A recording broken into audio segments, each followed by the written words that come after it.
started off with blisters on the side of my neck, and by the morning it had grown to blisters half inch in size on the side of my neck. This isn't supposed to happen to you. Everything. No, the hospital. I had passed out twice that night. They rushed me to hospital, Toronto General Hospital in Toronto, Canada. In the one was from the top of my head all the way down here, all the way down the side of my face, this ear, this neck, this shoulder. They admitted me to hospital. Yes, absolutely. This is what I look like in that hospital room. Blisters 1 inch in size, chickenpox, temperature 107.6, and brain damage.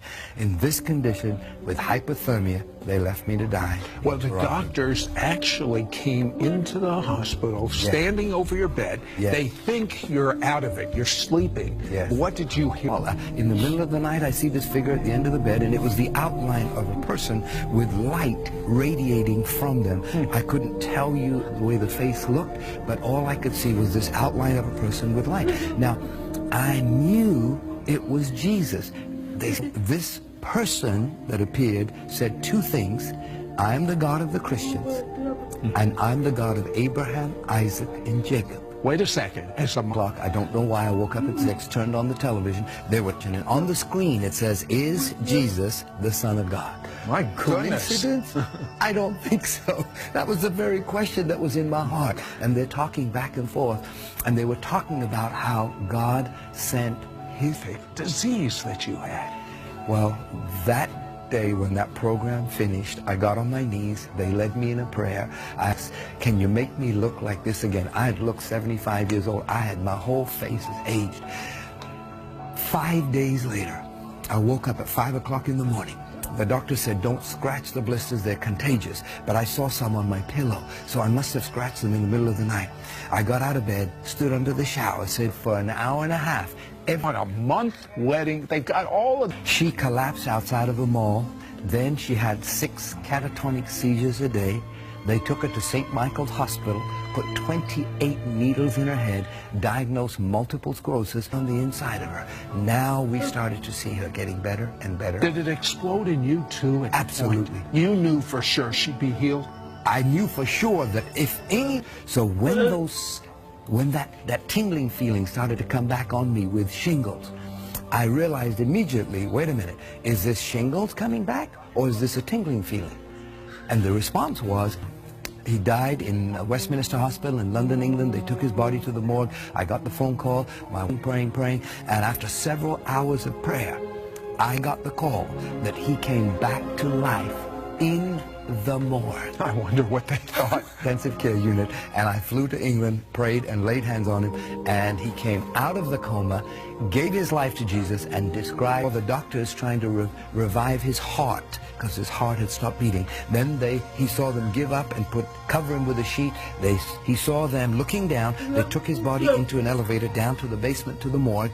Then he found himself falling in a very dark place, and there were creatures there, ugly creatures. He was hard to describe because he was frightened with them. And then finally, as he was falling in this dark hole, he looked up and he saw a crucifix, and this is what he described to me. I said, "You saw Jesus on the cross?" He said, "No, I saw myself on the cross." I said, "What?" He said, "It was the most horrific thing I'd ever seen in my life. I don't ever want to see that again." I said, "You deserve..."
Yeah.